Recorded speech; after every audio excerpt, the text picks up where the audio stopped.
নবীজিকে মহিলা সাহাবীরা কত মহব্বত করেছেন, ভালোবেসেছেন। হযরতে আসমা রাদিয়াল্লাহু তাআলা আনহা যখন এমন করলেন, আল্লাহর নবীজি অনেক খুশি হলেন, দোয়া করলেন। নবীজি হিজরত করে চলে যায়।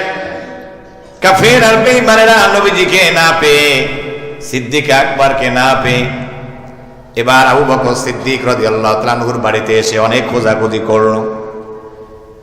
আল্লাহ নবীজির শালিকাকে পেলেন, হযরতে আসমাকে পেলেন পাওয়ার পরে আবু জাহেল কাফের বেঈমানেরা বলে, তোমার বাবা কই, মুহাম্মদ সাল্লাল্লাহু আলাইহি সাল্লাম কই? কয় আমি জানি না। এমন জোরে থাপ্পড় মেরেছে, ইতিহাসের কিতাবের ভিতরে আসছে, সাথে সাথে এবার কানের এই যে দুল আছে, দুলটা একেবারে ছিঁড়ে খুলে গিয়েছে। এমন অবস্থা হলো, কান দিয়ে রক্ত দরদর করে বের হয়। একজন মহিলা মানুষ হযরতে সিদ্দিক আকবরের মেয়েকে মারতেছে, জান্নাতি মানুষের মেয়েকে মারতেছে। অনেক টর্চারিং জুলুম করার পরে কাফের বেঈমানেরা সবাই চলে গেল। নবীজি এবার মক্কা ছেড়ে মদিনার দিকে যাইতেছে। বারবার ওই বাইতুল্লাহর দিকে নবীজি আমার তাকায়, কাবা ঘরের দিকে তাকায়, আল্লাহর ঘরের দিকে তাকায় তাকায় বলে, ও আল্লাহর ঘর, তুমি আমার খুব পছন্দের, তুমি তো আল্লাহরও খুব পছন্দের। মনে বড় আশা ছিল তোমার আমি খেদমত করব, তোমার পাশে আমি থাকব। কিন্তু কি নিষ্ঠুর আমার ওই সমস্ত কওমে লোকেরা আমারে থাকতে দিল না। তাদের জুলুম নির্যাতনের কারণে মায়ের এলাকা ছেড়ে দিয়ে আমি চলে যাইতেছি। বাইতুল্লাহর দিকে নবীজি আমার তাকায়, আল্লাহর ঘরের দিকে তাকায়া তাকায়া চোখ বেয়ে বেয়ে টপ টপ করে নবীজির পানি ঝরে। নবীজি আমার কান্দে, মন চায় না যেতে, মক্কা ছেড়ে যাইতে চায় না মন। নবীজি কিছু দূর যায়, আবার বাইতুল্লাহর দিকে নবীজি তাকায় আর কান্দে। হযরতে আবু বকর সিদ্দিক রাদিয়াল্লাহু তাআলা সহ কাঁদতে কাঁদতে মায়ের এলাকা ছেড়ে দিয়া বহু দূরে চলে যাইতেছে। নবীজির আমার প্রচুর পিপাসা লেগে গেল। নবীজি ক্লান্ত হয়ে গেলেন। পাথরের উপরে নবীজি একটু হেলান দিলেন, রেস্ট করলেন। পাশেই দেখতেছেন বকরি দেখা যায়, বকরির পাল দেখা যায়। সিদ্দিক আকবর যখন দেখে নবীজির কষ্ট হইতেছে, ওই বকরির পালের মালিককে মুনিবকে বলেন, একটু কি তুমি আমাদেরকে দুধ পান করাইতে পারবা? উম্মে মাবাব মহিলা মানুষ, উনি বলে, তো আমার ছাগল ছাড়া তো এই ছাগলগুলা তো ওখানে দুধ নাই, কিভাবে করে আমি মেহমানদারি করব? ঘরেও তেমন আমার খাবার নাই, দুর্ভিক্ষের দিন।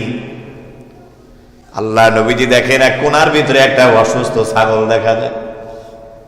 ছাগল ছানা একেবারে ছোট বাচ্চা। সিদ্দিক আকবরকে নবীজি বলেন, সিদ্দিক আকবর রে, ছাগল ছানারে আমার কাছে নিয়ে আসো। আল্লাহ নবীজির কাছে নিয়ে আসলেন। নবীজির হাত মোবারক ছাগল ছানার ওলানে দেওয়ার সাথে সাথে ছাগল ছানার ওলানের ভিতরে আল্লাহ পাক দুধ দিয়া পরিপূর্ণ করে দিয়া দিলে। উম্মে বাবা বাবা হয়ে গেল।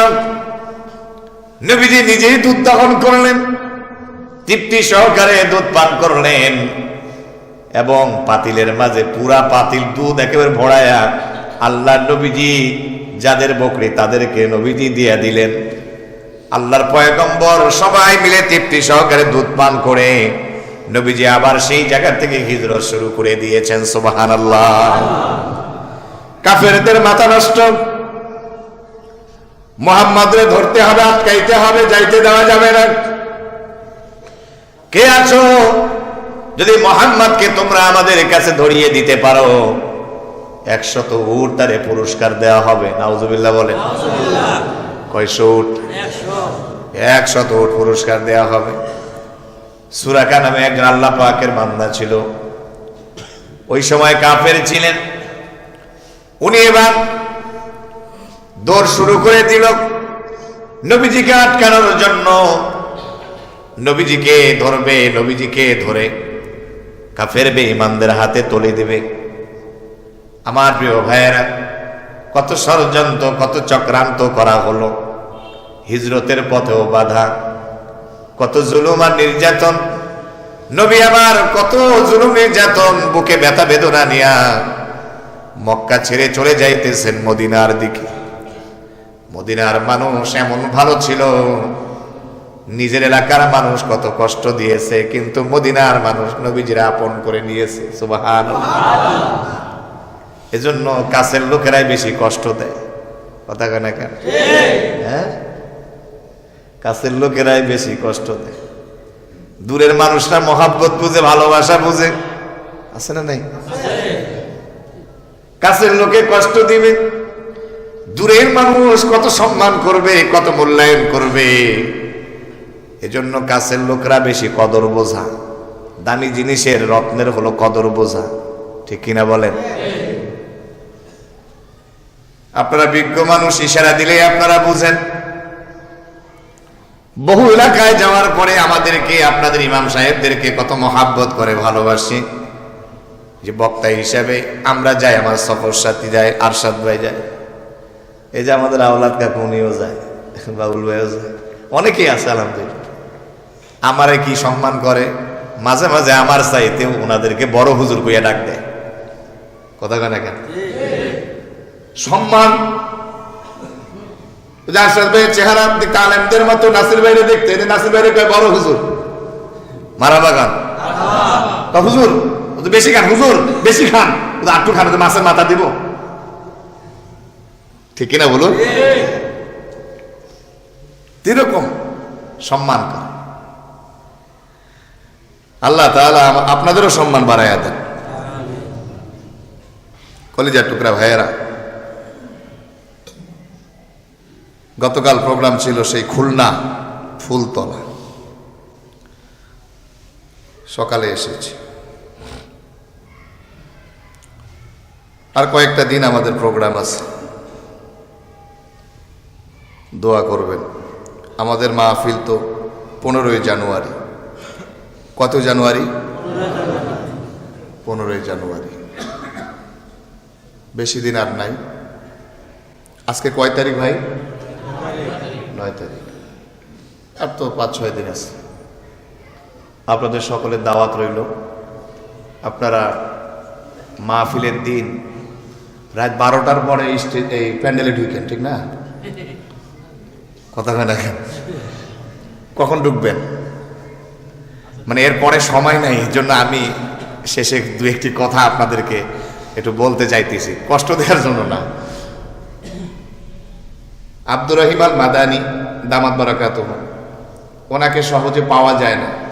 ওনাকে দিতে হয় 1 লক্ষ টাকা। কত দিতে হয়? 1 লক্ষ।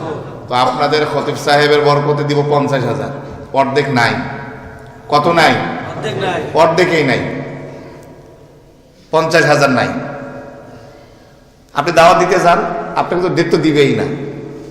তো যাই হোক, যেটা বলতে যাচ্ছি, অনেক কষ্টে যেহেতু মেহমানকে পেয়েছি, আব্দুল মাদানীকে, উনি আসবেন। আইনগণের মানুষ আমরা সবাই দেখায় দিতে হবে ওই দিন যে আমরা মাগরিব থেকে আমরা একেবারে সবাই এখানে পড়ে থাকবো।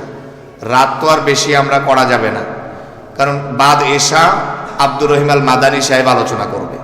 প্রিয় ভাইয়েরা, কখন আলোচনা করবে? বাদ এশা। বাদ এশা আব্দুর মাদানী সাহেব আলোচনা করবে। ওনার আরেকটা প্রোগ্রাম আছে সেই এই ইয়াতে, সাভারে। এখানে প্রোগ্রাম শেষ করে ওখানে যাবে। তো উনি যদি চলে যায়, ওনার পরে আমাদের পীর সাহেব হুজুর এখানে আসছিলেন, যে মুফতি নুরুল ইসলাম সাহেব দামাত বারাকাতুহু, গাজীপুরের সবচেয়ে বড় আলেম। উনি অনেক দামি দামি কথা বলেন। শুধু বাংলাদেশে বুখারী পড়ায় না,